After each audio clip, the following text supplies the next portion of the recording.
भरत जी मैं एक बात कहूं, अभी राजा बन जाइए और जब राम जी लौटेंगे तो सौंप दीजिएगा। सुमंत जी ने भी कहा भरत जी जो गुरु जी कह रहे हैं वही करिए। मां कौशल्या ने भी कहा जो गुरु जी कह रहे हैं भरत वही करो पुत्र, उचित रहेगा। भरत जी खड़े होकर सबको प्रणाम किए। अब बोले मैं एक बात बोलूं? गुरुदेव ने कहा कहो। गुरु भरत जी बोले गुरुदेव यदि कोई स्त्री सिर से लेकर पांव तक जितने गहने हैं सारे गहने पहन ले, सबसे ऊपर कौन सा गहना होता है? मांग टीका यहां से, और शरीर में सबसे नीचे कौन सा गहना रहता है? पांव की उंगली में बिछिया। इन दोनों के बीच में जितने प्रकार के गहने हो कोई स्त्री पहन ले गुरुदेव, लेकिन यदि कपड़ा ना रहो ना शरीर पर एक भी, तो वो आभूषण व्यर्थ लगता है, बेकार लगता है गुरुदेव। यदि मन में वैराग्य नहीं है तो ब्रह्म के ऊपर प्रवचन व्यर्थ है। मन में वैराग्य जीवन में नहीं है तो ब्रह्म पर जो उपदेश दे रहा है वो व्यर्थ दे रहा है। शरीर में यदि रोग लग जाए ना तो रोग लगे हुए शरीर के लिए 56 प्रकार का व्यंजन व्यर्थ है, उसका कोई अर्थ नहीं गुरुजी। हृदय में यदि प्रेम नहीं है तो जाप ताप व्रत पूजा सब बेकार है। कितना भी सुंदर शरीर हो उसमें यदि प्राण नहीं है गुरुदेव तो वो शरीर व्यर्थ है। गुरुजी बोले ये सब क्यों सुना रहे हो? भरत जी बोले गुरुदेव उसी प्रकार अयोध्या में आप सब लोग हैं, लेकिन यदि मेरे भैया राम नहीं है तो भरत के लिए ये अयोध्या व्यर्थ है, इसका कोई अर्थ नहीं मेरी दृष्टि में। मेरे लिए अयोध्या व्यर्थ है। और आप सब लोग मुझे राजा बनाना चाहते हैं, लेकिन जो मैं देख रहा हूं आप में से कोई नहीं देख पा रहा है। अभी मैं राजा बना नहीं हूं, केवल मेरे नाम की प्रस्तावना रखी गई है कि भरत राजा बनेगा। यही हुआ है ना? भरत जी कहते गुरुदेव देखिए मैं कितना बड़ा पापी हूं, अभी केवल मेरा नाम सामने आया पिताजी मर गए, मेरा नाम सामने आया मेरे भैया वन में चले गए। गुरुदेव जिस दिन ये पापी सिंहासन पर बैठ गया ना, ये धरती बर्दाश्त नहीं कर पाएंगी और ये धरती फट के रसातल में चली जाएंगी। गुरु जी इस सिंहासन पर धर्मशील राजा चाहिए। मेरे समान इस ब्रह्मांड में कौन पापी होगा? मोहि समान को पाप निवासु जेहि लगी रहा मसीह वनवासु। जिस भरत के कारण मेरे प्रभु को वन में जाना पड़ा, मेरे से बड़ा पापी कोई नहीं होगा।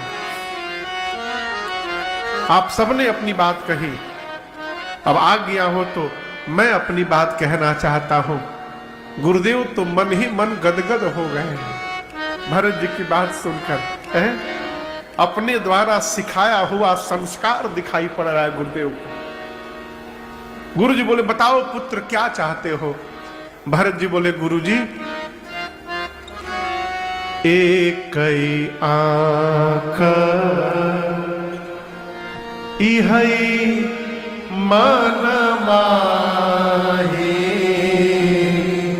प्रात काल चली हूँ प्रभु पाही।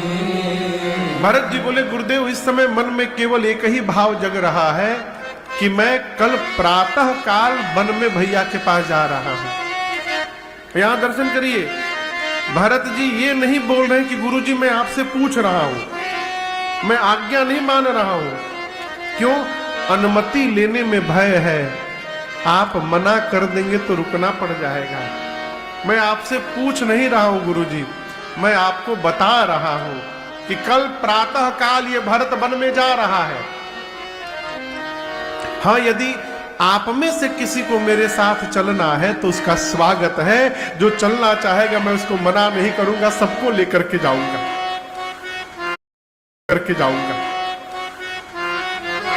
भरत जी की इस बात को सुनकर पूरी अयोध्या इज चलता प्रात लखी रनऊ के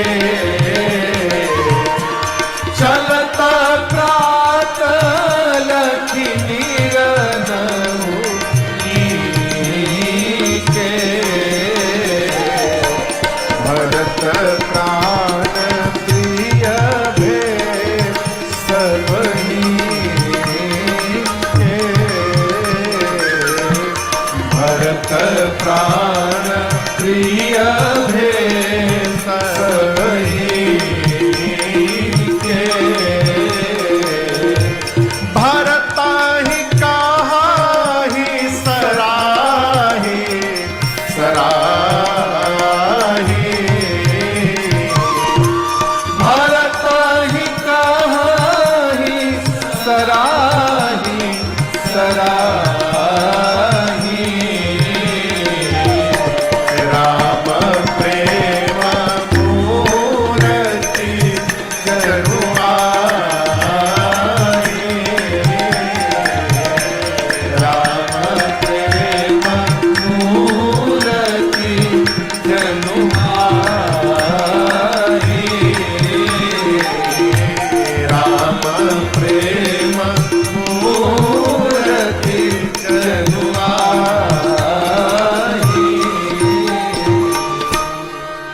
जैसे अवधवासी सुने कि भरत जी सबको लेकर चित्रकूट में राम जी के पास जाएंगे, पूरी प्रजा बोलिए भरतलाल सरकार की जय।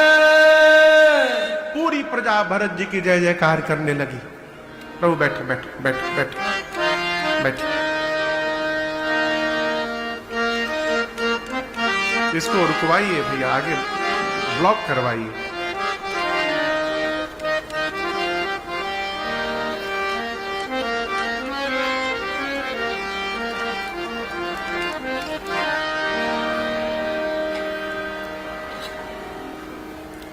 आइए कीर्तन करिए।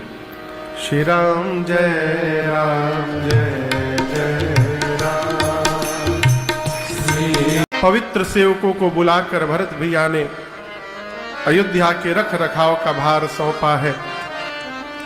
गुरुदेव से भरत जी ने पूछा, गुरुदेव एक आज्ञा हो आपकी तो मैं व्यवहार करूं, आप कहें तो मैं अभिषेक की पूरी सामग्री ले लेता हूं, वन में चला जाए और आप जाने के साथ ही वन में ही भैया का अभिषेक करके अयोध्या का राजा घोषित कर दीजिएगा। गुरु जी ने कहा सब ले लो। पूरी सामग्री लिए भरत जी सुंदर रथ पर गुरुदेव भगवान को बिठाएं, पालकी मंगाकर माताओं को बिठाएं, अवधवासी अपने अपने वाहन पर बैठे और पूरे समाज को लेकर भरत भैया भरत चले कहां? चित्रकूट हो रामा, राम को मनाने। पूरे समाज को भरत जी लेकर चले। पहले दिन तमसा नदी के तट पर, दूसरे दिन गोमती मैया के तट पर, तीसरे दिन सई नाम के नदी के तट पर विश्राम हुआ और चौथे दिन पूरे समाज के साथ भरत जी श्रृंगवेरपुर में गंगा जी के तट पर पहुंचे। अगले दिन निषाद राजगु एक ही खेवे में अयोध्या की पूरी सभा को उस पार पहुंचा दिए गंगा को। आपको एक बात बताऊं, अयोध्या से जब भरत जी चले ना तो चलते समय सोचे क्या, बनसिया राम समुझी मन माही। भरत जी सोचे कि मेरे भैया और मेरी भाभी वन में बैठे हैं, मेरे स्वामी वन में बैठे हैं और उनसे मिलने के लिए मैं रथ पर बैठकर जाऊंगा, ये उचित नहीं होगा। तो सबके जाने के बाद भरत जी सानुज, सानुज मने अनुज के साथ, भरत जी के अनुज कौन है? शत्रुघ्न जी। उनके साथ सानुज भरत पयाद ही जाई। भरत जी अयोध्या से शत्रुघ्न भैया के साथ पैदल पैदल चलना शुरू किए। कौशल्या